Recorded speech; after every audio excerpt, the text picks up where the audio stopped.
OP here. I also have a stockpile of some of the better green text stories I've gotten when I've done these threads in the past. These are not my stories, so if you recognize it, you may have very well seen it before. This happened a few years ago when I lived in Tennessee. Driving home from Memphis to Nashville.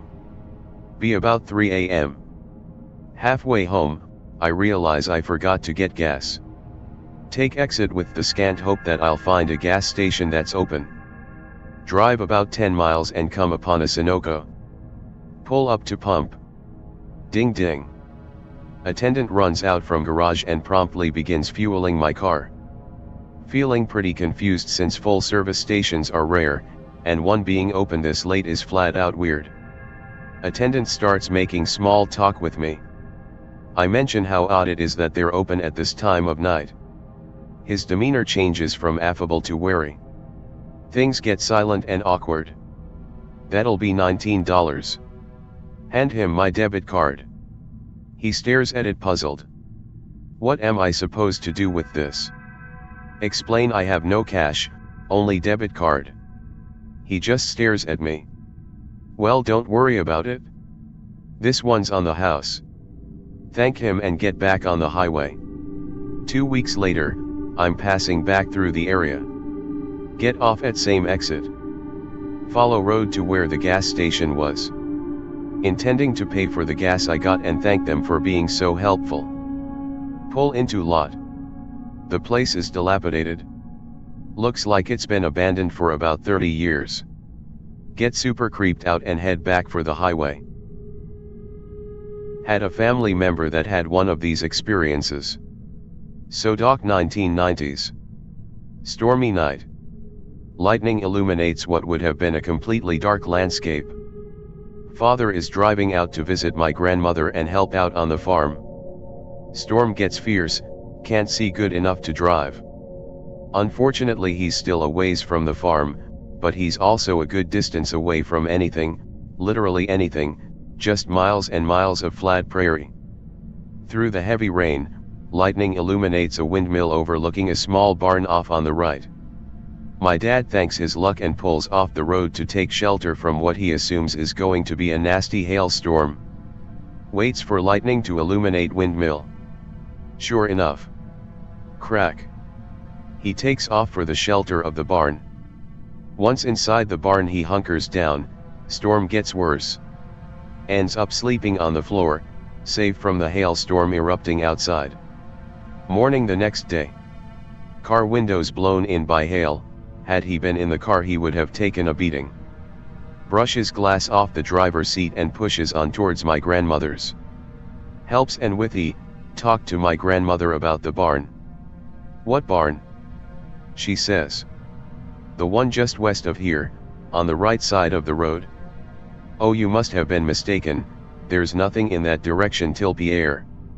Sure as shit on the way back home my dad passes where the barn should have been.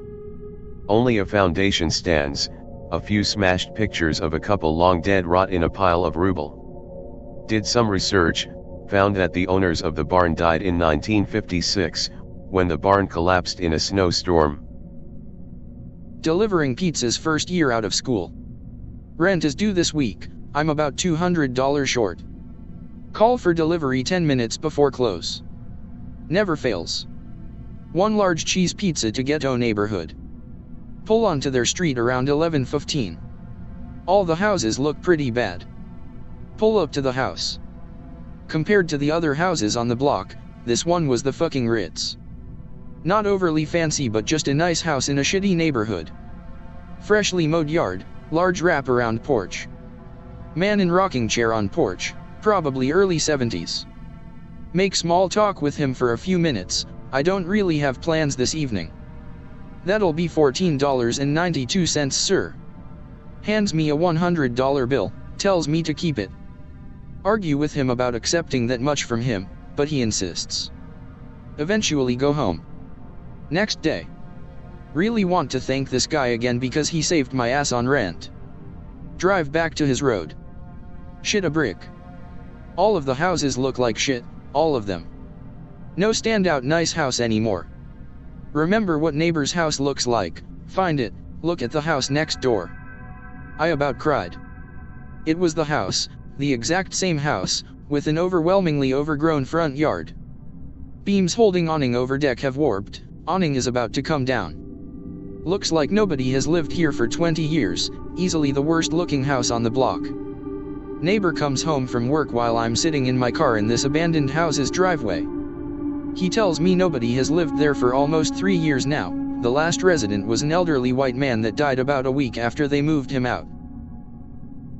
This short story is from my mother, who heard it from her friend.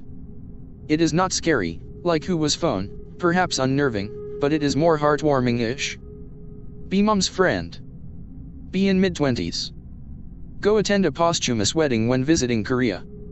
Sure win a .jpg. Wedding held in a monk's temple. Monk has done all of the decorations and prepares the wedding. Uses 2 dolls. One is that of a woman. The other is that of a man. They are placed facing towards the altar in the middle of the temple next to each other like bride and groom.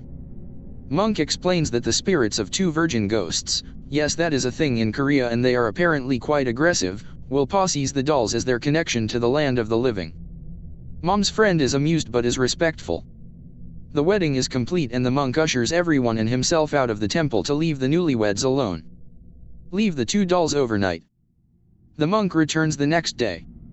Discover the dolls to have been moved. The dolls were found facing each other. It is romantic yet eerie. Fellow Dane here, Anon. If you're a Jaeger, you're a rare fucking type. Thank you for everything. Anyway. Be 13 years old.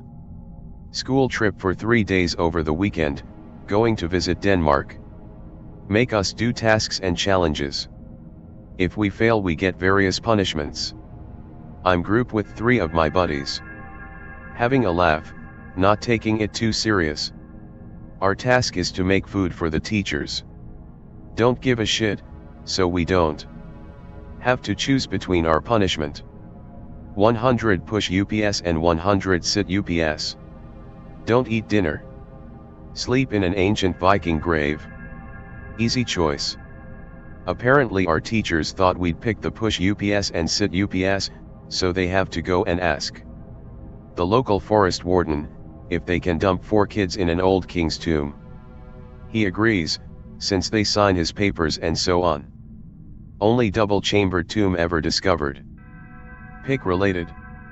We get dumped there, and are all acting mighty and tough. When inside in our sleeping bags with our flashlights, we start joking about how Frija would come down and show us her tits.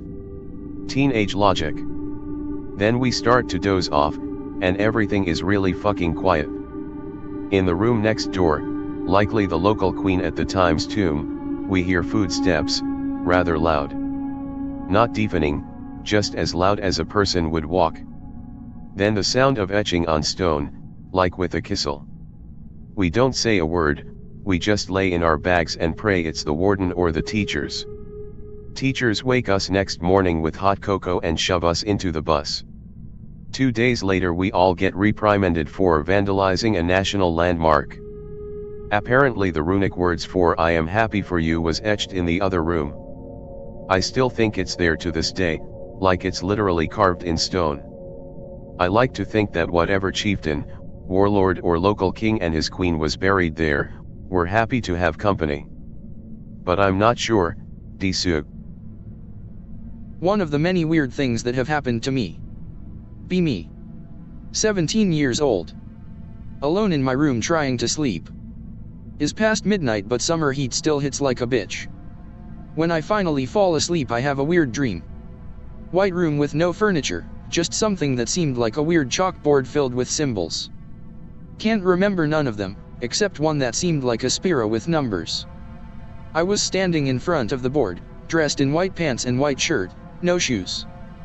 There was someone besides me.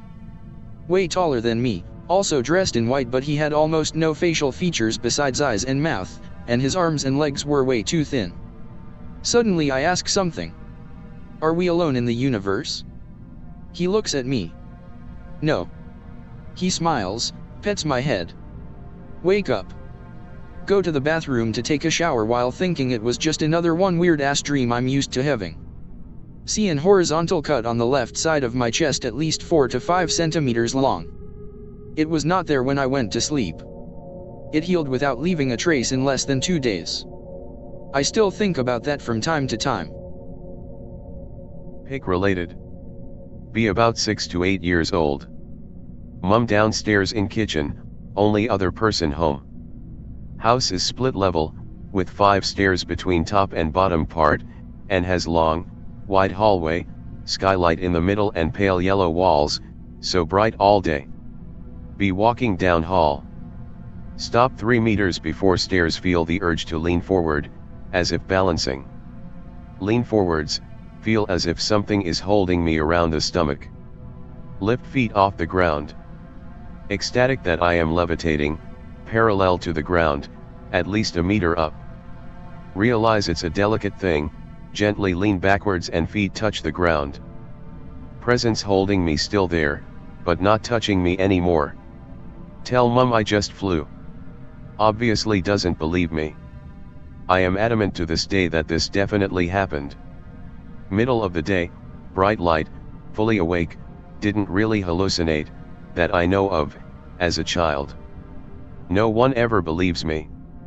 Not really fucked up, but never worked out what that presence was, and other things have happened at that point in the hallway to me and my dad, too. B8 Yo.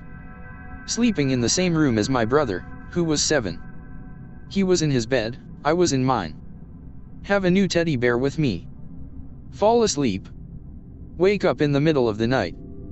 The teddy fell off while I slept. Suddenly the teddy appears on the edge of the bed. I thought my brother went for it and was giving it back. I reach for it. A huge hand is the one holding the bear. I receive it. The hand disappears under the bed again. I start screaming and my parents come to the room. Brother was sleeping in his bed and didn't wake up the whole time. I never believed in the supernatural, but this fucked me up. Not able to answer OP's question, but would be genuinely interested to know if there is a name for or explanation for the phenomenon of small objects being moved around by unseen forces. This happened in the house I lived in as a kid. My family wouldn't really notice anything going missing, but one day we were clearing out the cupboard under the stairs, and right at the back, at the tightest part where the stairs meet the floor behind a load of boxes, we found a cache of small items, dice, paper clips, hair clips, buttons, etc. It was almost like any small object that had ever been left out and wouldn't likely be missed had been collected there. It sounds like the plot of the fucking Borrowers, but to this day it is probably the most genuinely paranormal thing I've experienced. I don't think it was mice or something, because the area was clean and the items didn't look like they'd been chewed or damaged. They were just collected in a pile like a tiny, worthless dragon hoard. This may be pretty tame and not exactly fucked up, but it's a childhood memory. B8 or 9. Staying at Grandpa's 3-room cabin in LP of Michigan. Kids sleep in a camper outside. Wake up late one night, feeling really cold. It's late July in MI, and though it can be cold, it shouldn't be this cold. Look over at middle of camper. Glowing orb floating over my older cousin. It emits no light outward from itself, but just glows. Look away and hide under my covers and don't look the rest of the night. Never told anyone, later found out my cousin had lost his tooth and put it under his pillow. Thought it was the tooth fairy until my parents told me she didn't exist. Be last Wednesday. Get all dressed up to go hang out with friends. Feelin' pretty sharp. Bush teeth. Put on deodorant. Make sure I have everything I need on me. Phone, keys, and so forth. Turn off all the lights and leave house. Keep pouch light on because it's dark. Walk outdoor. Halfway down my driveway. Feel something pinch my butt. What the fuck? Look back expecting to see someone. No one. Laugh to myself. Who was I expecting to see anyways? Get in car and drive off. I mean, it was a full-on couple seconds pinch. I felt it through my jeans/boxers. Other than that, only other weird things that have happened here are just like little thing falling over for no reason and my dogs acting weird in the middle of the night. It used to creep me out, but not so much anymore. Once upon a time when I was about 25, I was hanging around at a mate's place and got a call from my own number. Didn't say my name on caller ID, just my number. Answered it and there was a bunch of static and what sounded like a muffled conversation. A few sharp squeals and then scuffling, and someone said, "Oh, hold up." Called myself. And then another voice said something muffled, "And you dingus." Thought it was weird as they sounded pretty crackly, but definitely said they called themselves. Couldn't recognize the voices or accents either, but also thought that using the word dingus was odd cause they definitely weren't Aussies. Anyway, around a year ago I accidentally called myself when I was on the train. My mate called me a dingus. To which I started laughing. Then fully fucking flashback remembered that call ages ago and my blood went cold. Full goosebumps. Told the bastard all about that call and he didn't fucking believe me. Won't believe me to this day and calls me a dingus if I try to mention it. Be babysitting 9-month-old nephew. He can't seem to be put to sleep. It's fucking 2 a.m. and the little shit won't sleep. Little shit keeps staring into the upstairs hallway. Armchair we were sitting in was in direct side of hallway. I begin to humor myself and tell the little shit that's just my friend. I look into the hallway and yell, "Go away." MFW, a shadow moves from the bedroom across mine to my bedroom. MFW, it never seemed to leave my room. Nope.jpg. Verdigris. When I was a child, fairies existed. I didn't just believe in them, they were there, a reality that I never thought to question. I suppose other children of my temperament would have had imaginary friends, but my mother had spoiled me all my short life with tales of magic and wonder and pixie dust, and so I had my fairies. I didn't call them that at the time, but looking back, that's the best way to describe the small folk who played among the forest of crystal green bottles my grandmother collected and displayed on a large vanity in her room. I don't know how many times I sat alone in that room, or how long each vigil lasted. It may have been often, or only a handful of times, but my earliest and most distinct memory is of watching them, my fairies, dance through the afternoon sun as it came into room and was reflected in the crystal and glass bottles, becoming a maze of light. No other moment in my memory can compare to the clear and simple childhood joy of that golden afternoon. They never spoke, not that I recall. At the very least, I never understood them. Neither were they interactive. They played together and I watched them. You would have thought they didn't notice me if it hadn't been for the occasional wave or giggle. They seemed to be delighted by my observance of them, but indirectly so. Once again, I saw no strangeness in this. I was a child with a vivid and vast imagination, with little context for what reality consisted of. It didn't seem odd that my fairies didn't seem to come from anywhere or go anywhere when they were finished frolicking. They were simply there, suddenly, as if they always had been. When they left, it was as if they'd slowly faded away. You would, though, be hard-pressed to state exactly when. The strangest part looking back are the lengths of time which these memories seem to cover. I must have sat still and quietly watched those little fairies for hours. I was a different sort of child, I'll admit, a lonely kid who didn't mind loneliness. I had a large, loving family, and still managed to keep entirely to myself. All the same, I was a child, and even quiet children can easily become fidgety. So it seems odd that there were no feelings of restlessness or impatience, just a hazy contentedness to simply watch. In fact, there is a very dreamlike haze to those memories, and at times I'm tempted to simply write them off as such. Beautiful and precious dreams perhaps, but still only dreams. Strengthening this idea, is the fact that my family never mentions what would have looked like very strange behavior, but that can be explained by the fact that I was a very private child and talked little even to them. It could very well have seemed entirely normal. It feels wrong, though, to write off a whole chapter of my childhood as merely being dreamt. It's bitter to think that the most memorable parts of being a child occurred while I was asleep. My family only lived in my grandparents' home for a couple of years, and I continued to watch the fairies throughout that time period. They were always in that same room, and only ever among the Harlequin paradise created in the midst of those sunlit bottles.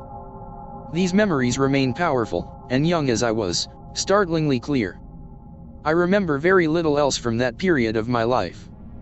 While I know I'd be frightened if I were to experience such things now that I'm older and, maybe, wiser, I sometimes wish I could see that magic again.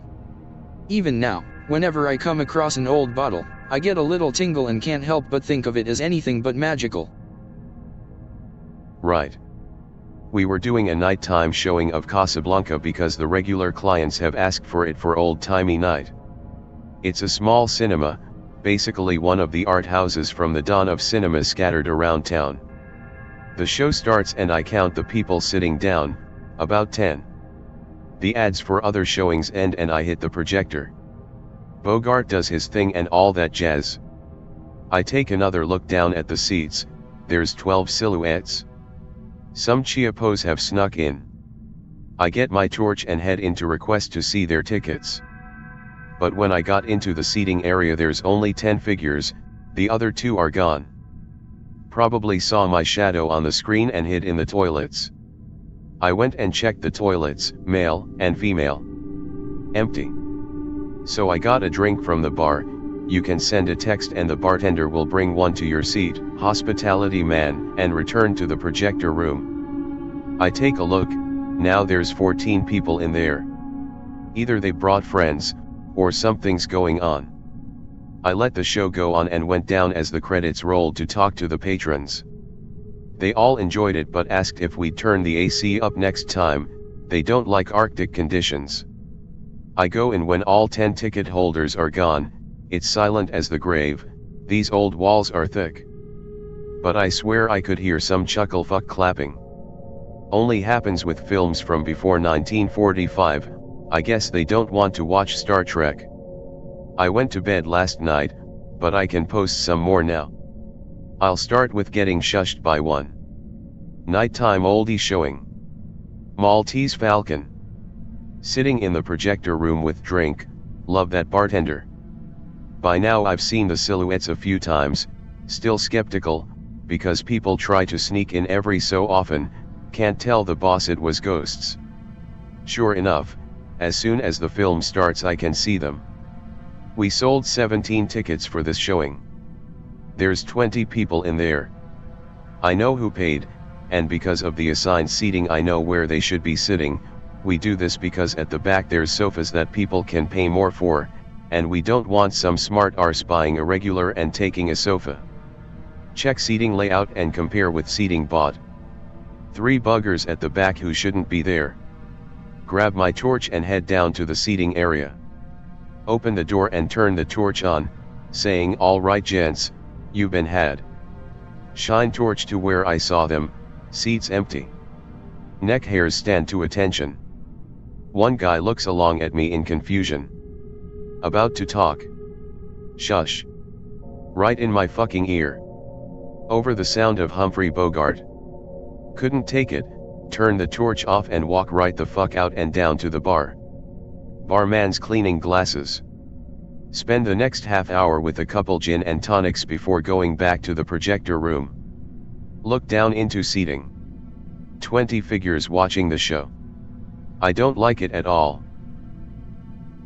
I worked prepping paperwork for a government trade school, and worked night shifts with an older gent named Tim and my friend Dale. The job was filling out paperwork and making sure locals didn't break in and steal shit in the 3 large dormitories that had been built. So I get stuck in C building, the farthest dormitory and the only one not connected to the other buildings, built to be the women's dorm. So Tim is our boss, and after showing me what I need to do, file papers, walk the dorm every couple hours, check the locks on the entrances, he tells me, and by the way, make sure not to play any music, and leaves. Now this confused the hell out of me, but I didn't have a radio so it didn't matter and I just did my shit. Fast forward a few weeks later, I've asked both Tim and Dale about what that cryptic shit was about and neither would say anything more about it.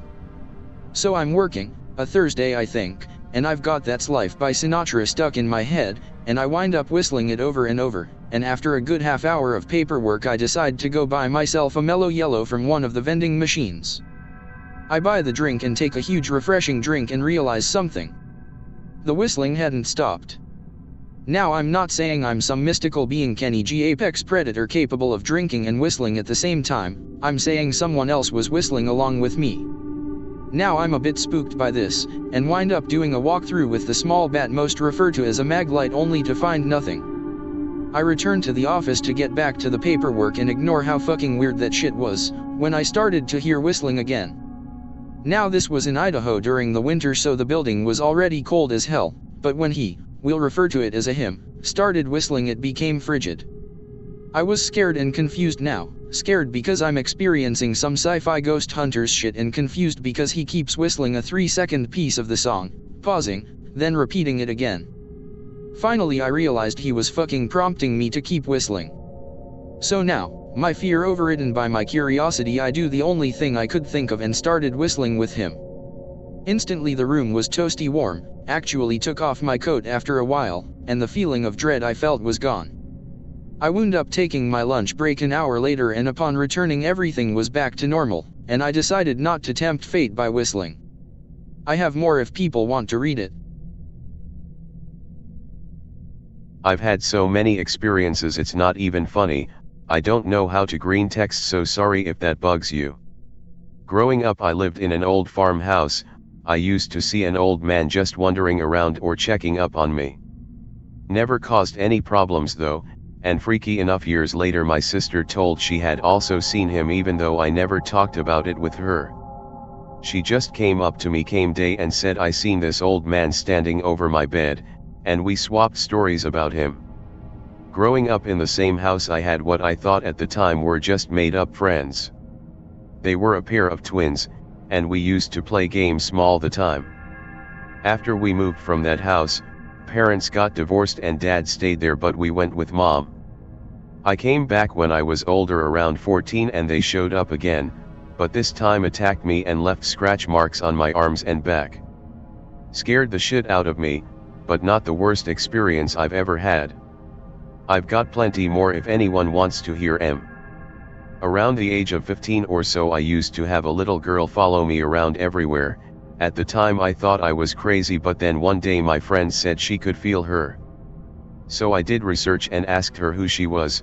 Turned out she was from the early 1800s and found me because I used to wander by her grave. All she told me was she wanted to move on, but a bad man would always stop her. I talked to my friend about it and we decided to try sending her to the other side. Nothing happened during it. All I know is she disappeared and I never seen her again. The scariest one of all is very hard for me to talk about. I've actually blocked most of it out of my mind since it really messed with me. I was around 5 years old, living in the same house as the man and twins. I used to wake up with scratches everywhere, hear chanting, see red eyes, and always felt like something was clinging to me. It stopped after a while though. The reason it was scary was the chanting. I only remember parts of it, but it had something to do with the number 6 and saying there were many of them. Interesting enough, later on, just a few years ago, I watched an EP of a show and this girl could have been my double. She had the same thing happen the year that it left me, except hers was worse. To this day I wish I knew what that thing was, as I'm quite scared that it may come back. I played with the board a few times, nothing that scary happened, not scary to me, although once I blacked out, woke up and was trying to stab my friend. Apparently while I was trying I was screaming about her being a cheating whore, which isn't true cause she didn't have a BF at the time. That was a strange experience, and refused to touch one since. I've also seen my grandfather when I overdosed. I seen him when I was in a car wreck as well. I've also seen my aunt on and off, so did my grandmother at the same time. Aside from that I've seen random spirits walking around, shadow people as well.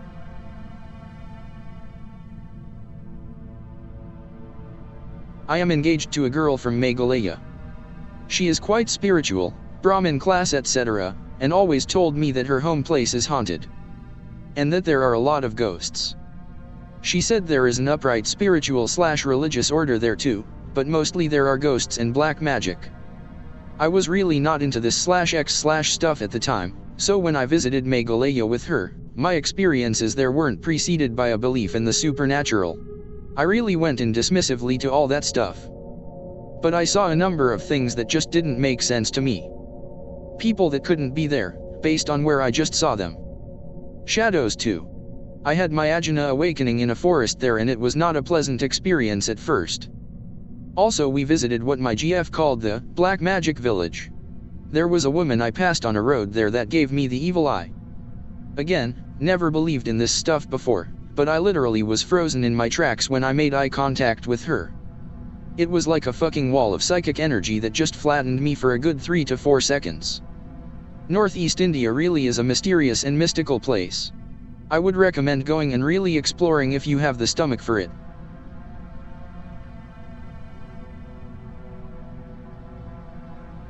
The bar I work at is haunted.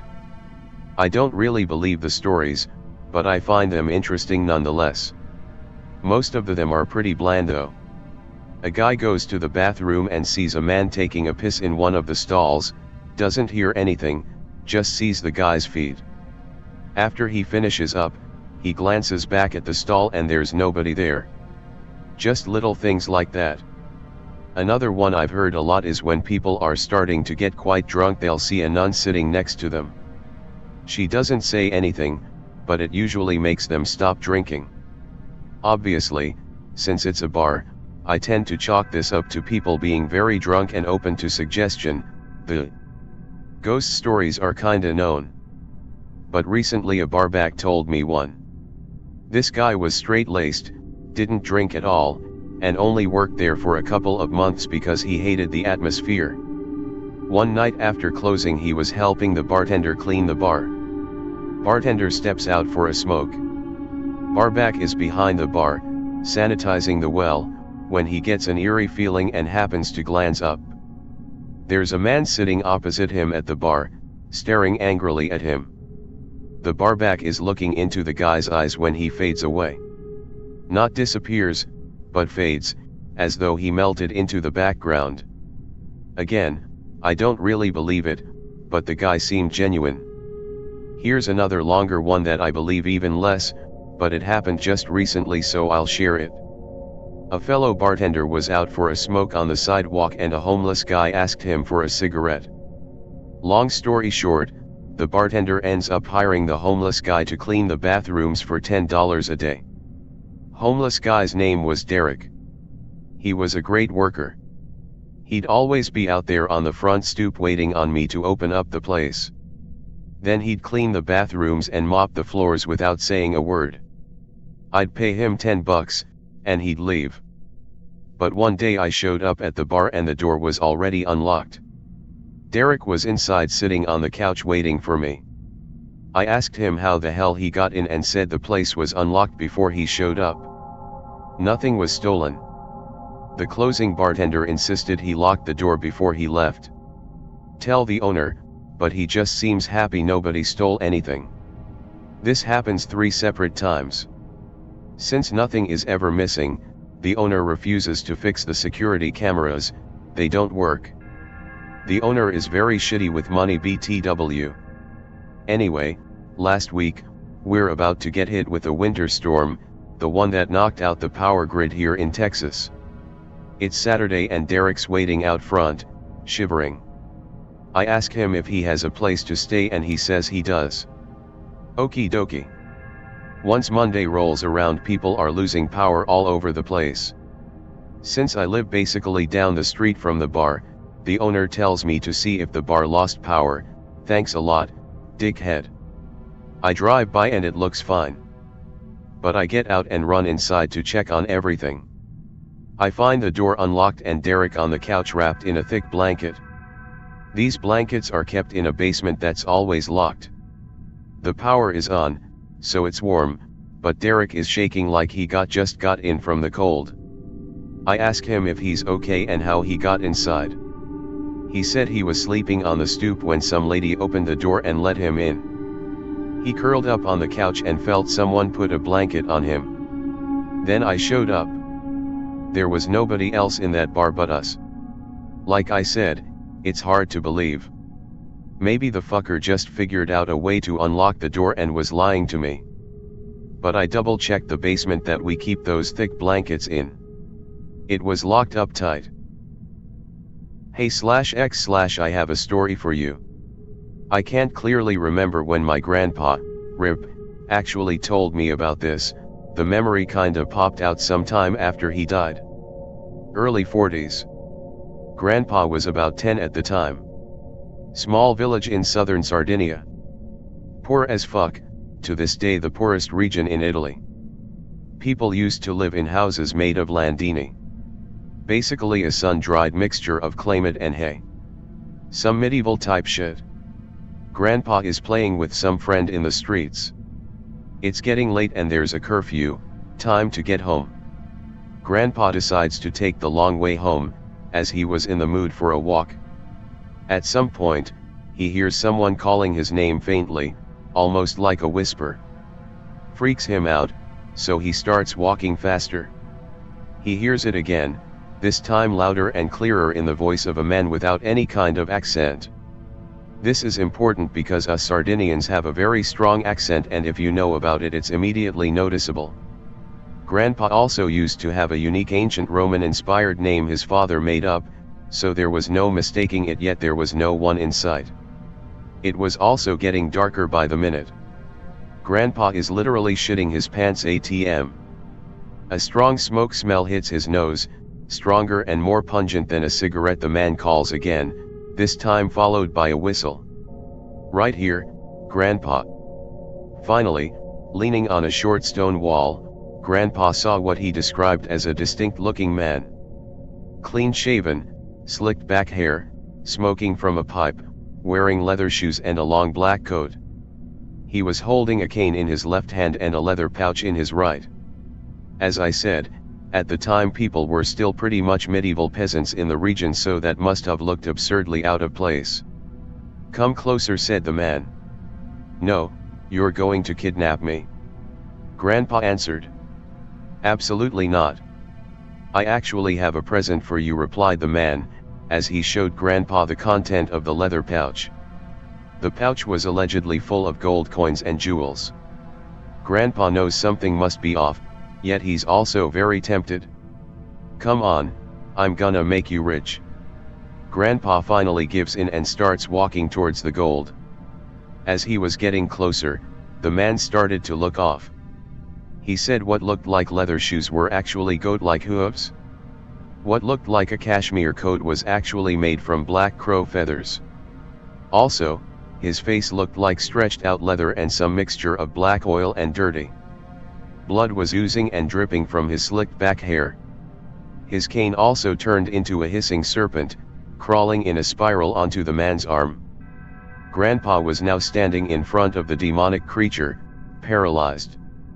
Its breath smelled like a rotting corpse set ablaze with motor oil. The stench probably worked like ammonia salts, and Grandpa miraculously snapped out of the terror, escaping just a moment before the demon grabbed him by the neck. He made it home running as fast as he can, without ever looking back and praying over his panting breath. Despite all this, Grandpa was still thinking about that gold and didn't sleep that night. Can't blame him, since he found himself eating boiled old leather shoe soles many times. People were that poor, yes. At about 4:30 a.m. he snuck out of the house and came back to the encounter place looking for the bag. What he found was not what he expected though. He said he found a canvas sack full of dirt, worms, shit, and some pieces of coal. Up until the day he told me the story, Grandpa remained sure he actually met the devil himself and managed to escape from him. I have a memory that still bugs me to this day. When I was about 10, my family had a dog. It was a retriever named Moony, and we had him for about a year before he randomly disappeared one day. Parents said he must have run away, and we were all bummed because he was a great dog. Well, a week later I see him wandering around the street and call out to him.